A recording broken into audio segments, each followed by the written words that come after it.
ಕರ್ನಾಟಕದಲ್ಲಿ ಕಾವೇರಿ ಕಿಚ್ಚಿನ ಮಧ್ಯೆಯೂ ತಮಿಳುನಾಡಿಗೆ ಹರಿಯುತ್ತಾ ಕಾವೇರಿ ನೀರು. ರಾಜ್ಯ ಸರ್ಕಾರದ ಮುಂದಿನ ನಡೆ ಏನು ಹಾಗಿದ್ರೆ? ಇಸ್ ಬ್ರೇಕಿಂಗ್ ಲಭ್ಯವಾಗ್ತಾ ಇದೆ. ಸರ್ವಪಕ್ಷ ಸಭೆ ಮುಗಿತು, ಏನ್ ಮಾಡುತ್ತೆ ಸರ್ಕಾರ?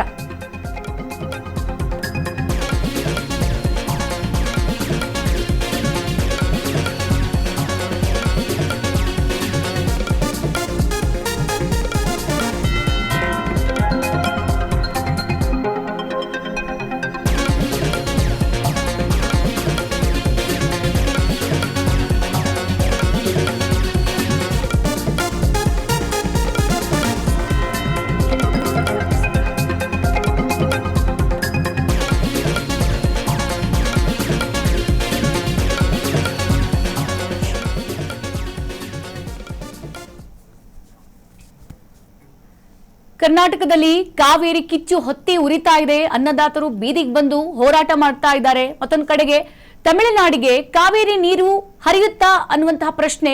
ರಾಜ್ಯ ಸರ್ಕಾರದ ಮುಂದಿನ ನಡೆ ಏನು? ಯಾವ ನಿಲುವನ್ನ ತೆಗೆದುಕೊಂಡಿದೆ ರಾಜ್ಯ ಸರ್ಕಾರ? ಸದ್ಯ ಇವತ್ತು ಹಮ್ಮಿಕೊಂಡಿದ್ದಂತಹ ಸರ್ವಪಕ್ಷ ಸಭೆ ಮುಗಿದಿದೆ.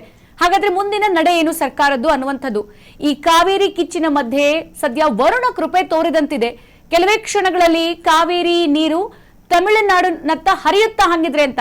ಯಾಕಂತಂದ್ರೆ ಇಷ್ಟೂ ದಿನ ಕೂಡ ಕಾವೇರಿ ಕಿಚ್ಚು ಹೆಂಗ್ ಹೊತ್ತಿ ಉರಿತಾ ಇತ್ತು, ನೀರಿಲ್ಲ, ಮಳೆ ಇಲ್ಲ, ಮುಂಗಾರು ಕೈ ಕೊಟ್ಟಿದೆ, ಬರ ಪರಿಸ್ಥಿತಿ ಬಂದಿದೆ, ಹೆಂಗ್ ನೀರು ಕೊಡೋದು ಅಂತ ಹೇಳಿ ಎಲ್ಲ ಅನ್ನದಾತರು ಜೊತೆಗೆ ರೈತರು, ಕನ್ನಡ ಪರ ಸಂಘಟನೆಗಳು ಎಲ್ಲರೂ ಕೂಡ ಹೋರಾಟ ಮಾಡ್ತಾ ಇದ್ರು. ಈಗ ಯಾಕೋ ವರುಣ ಒಂದ್ ಸ್ವಲ್ಪ ಕರುಣೆ ತೋರಿದಂತಿದೆ.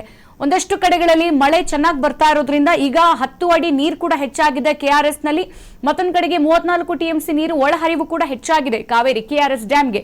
ಹಾಗಾಗಿ ಈಗ ನೀರು ಬರ್ತಾ ಇರೋದೇ, ಮಳೆ ಆಗ್ತಾ ಇರೋದ್ರಿಂದ ಒಂದು ವೇಳೆ ರಾಜ್ಯ ಸರ್ಕಾರ ತಮಿಳುನಾಡಿಗೆ ನೀರು ಹರಿಸುತ್ತಾ, ಕೆಲವೇ ಕ್ಷಣಗಳಲ್ಲಿ ನೀರನ್ನ ಬಿಡುತ್ತೆ ಸರ್ಕಾರ ಅನ್ನುವಂಥದ್ದು. ರೈತರಿಗೆ ಅನ್ಯಾಯ ಆಗೋಕೆ ಬಿಡಲ್ಲ ಅಂತ ಹೇಳಿ ಒಂದ್ ಕಡೆ DK ಶಿವಕುಮಾರ್ ಇವತ್ತು ಸರ್ವಪಕ್ಷ ಸಭೆಯಲ್ಲಿ ಹೇಳಿಕೆ ಕೊಟ್ಟಿದ್ದಾರೆ. ಮತ್ತೊಂದ್ ಕಡೆಗೆ ಮಳೆ ಕೂಡ ಹೆಚ್ಚಳ ಆಗ್ತಾ ಇದೆ. ನಿನ್ನೆಯಿಂದ ಒಂದಷ್ಟು ಭಾಗಗಳಲ್ಲಿ ಮಳೆ ಯಥೇಚ್ಛವಾಗಿ ಸುರಿತಾ ಇದೆ. KRS ಡ್ಯಾಮ್ಗೆ ಒಳಹರಿವು ಕೂಡ ಹೆಚ್ಚಾಗಿದೆ. 10 ಅಡಿ ನೀರು ಹೆಚ್ಚಾಗಿರುವಂತದ್ದು KRS ನಲ್ಲಿ.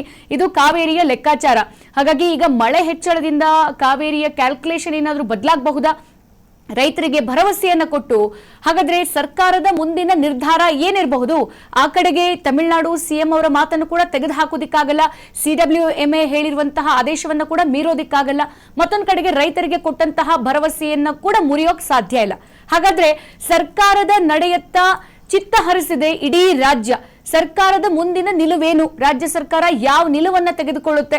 ಒಂದ್ ವೇಳೆ ಮಳೆ ಆಗ್ತಾ ಇದೆ, ಪರವಾಗಿಲ್ಲ, ಕೇಳಿರುವಂತಹ ಪ್ರತಿದಿನ 3,500 ಕ್ಯೂಸೆಕ್ ನೀರನ್ನ ಹರಿಸುತ್ತಾ ತಮಿಳುನಾಡಿಗೆ. ಈಗ ಮತ್ತೊಂದ್ ಕಡೆಗೆ ಬಹಳಷ್ಟು ಹೋರಾಟಗಳಾಗ್ತಾ ಇದೆ. 10 ಅಡಿ ನೀರಂತಂದ್ರೆ ಏನ್ ಜಾಸ್ತಿ ಏನಲ್ಲ, ಏನೋ ಅಲ್ಪ ಸ್ವಲ್ಪ ನೀರು ಜಾಸ್ತಿ ಆಗಿರುವಂತದ್ದು. ಮಳೆ ಹಿಂಗೇ ಕಂಟಿನ್ಯೂ ಆದ್ರೆ, ವರುಣದೇವ ಹಿಂಗೇ ದಯೆ ತೋರಿದ್ರೆ ಕರ್ನಾಟಕದ ಮೇಲೆ, ಅವಾಗ ಬಿಟ್ಬಿಡ್ಬೋದು ನೀರು. ಒಂದ್ ವೇಳೆ 2-3 ದಿನ ಅಷ್ಟೇ ಬಂದು ಮತ್ತೆ ಮಳೆ ಸ್ಟಾಪ್ ಆದ್ರೆ ಮತ್ತೆ ಕರ್ನಾಟಕದ ಪರಿಸ್ಥಿತಿ ಏನು? ಇವಾಗ ಓಕೆ, ನೀರ್ ಬಿಡೋದಕ್ಕೇನೋ ರೆಡಿ ಆಗಿದ್ದೀರಿ ಅಸ್ತು ಅಂತ ಹೇಳ್ಬೋದು, ಮಳೆ ಬರ್ತಾ ಇದೆ ಅಂತ ಹೇಳಿ ಒಂದು ರೀಸನ್ ತಗೊಳ್ಳೋಣ. ಒಂದು ವೇಳೆ ಮಳೆ ಬರದೆ ಸ್ಟಾಪ್ ಆಗ್ಬಿಡ್ತು ಅಂದ್ರೆ ನೀವು ಕೊಟ್ಟಂತ ಮಾತನ್ನ ನಡೆಸ್ಕೊಳ್ಳೇಬೇಕು. ಪ್ರತಿದಿನ 3,500 ಕ್ಯೂಸೆಕ್ ನೀರ್ ಬಿಡ್ಲೇಬೇಕು. ಆಗ ರಾಜ್ಯದಲ್ಲಿ ಮಳೆ ಆಗಿಲ್ಲ ಅಂತ ಅಂದ್ರೆ ರೈತರ ಪರಿಸ್ಥಿತಿ ಏನು? ಅವಾಗ ನೀವು ರೈತರಿಗೆ ಅನ್ಯಾಯ ಮಾಡ್ದಂಗಾಗಲ್ವಾ? ಇವತ್ತು ನಡೆದಂತಹ ಸರ್ವಪಕ್ಷ ಸಭೆಯಲ್ಲಿ ಎಲ್ಲ BJP ಕಾಂಗ್ರೆಸ್ನ ಎಲ್ಲಾ ನಾಯಕರು ಕೂಡ ಕುತ್ಕೊಂಡು ಕೇಳಿರುವಂತ ಪ್ರಶ್ನೆ ಕೂಡ ಇದೆ. ಒಂದು ವೇಳೆ ಮಳೆ ಸ್ಟಾಪ್ ಆಯ್ತು ಅಂತ ಅಂದ್ರೆ CWMA ಹೊರಡಿಸಿರುವಂತಹ ಆದೇಶಕ್ಕೆ ವಿರುದ್ಧವಾಗಿ ನಡ್ಕೊಳ್ತೀರಾ?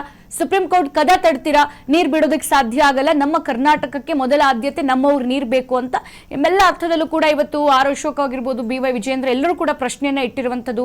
ಈ ಸಂದರ್ಭದಲ್ಲಿ ಮುಖ್ಯಮಂತ್ರಿ DK ಶಿವಕುಮಾರ್ ಅವರು, ನಾವು ನಮ್ಮ ಕರ್ನಾಟಕ ಹಾಗೆ ನಮ್ಮ ಕರ್ನಾಟಕದ ರೈತರಿಗೆ ಯಾವತ್ತೂ ಕೂಡ ಅನ್ಯಾಯ ಮಾಡಲ್ಲ, ಅನ್ಯಾಯ ಆಗೋದಕ್ಕೂ ಬಿಡಲ್ಲ ಅಂತ ಹೇಳಿ ಹೇಳಿಕೆಗಳನ್ನ ಕೊಟ್ಟಿದ್ದಾರೆ ಸರ್ವಪಕ್ಷ ಸಭೆಯಲ್ಲಿ.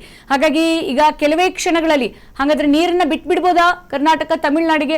ಅದನ್ನು ಕೂಡ ಕಾದ್ ನೋಡ್ಬೇಕು. ಮತ್ತೊಂದು ಕಡೆಗೆ ಇಲ್ಲಿ ಮೇಕೆದಾಟು ಪ್ರಸ್ತಾಪ ಕೂಡ ಆಗಿದೆ. ಈ ಸಂದರ್ಭದಲ್ಲಿ ಈ ವಿಚಾರಕ್ಕೆ ಸಂಬಂಧಪಟ್ಟಂತೆ ತಮಿಳುನಾಡು ಸರ್ಕಾರ ಜೊತೆಗೆ ಕರ್ನಾಟಕ ಸರ್ಕಾರ ಏನ್ ನಿಲುವು ತೆಗೆದುಕೊಳ್ಳುತ್ತೆ ಅನ್ನೋದನ್ನ ಕೂಡ ಕಾದು ನೋಡ್ಬೇಕು. ಹಂಗಿದ್ರೆ ತಮಿಳುನಾಡಿಗೆ ಕಾವೇರಿ ನೀರು ಹರಿಸಬಹುದಾ ರಾಜ್ಯ ಸರ್ಕಾರ? ಮುಂದಿನ ನಡೆ ಬಹಳ ಕುತೂಹಲ.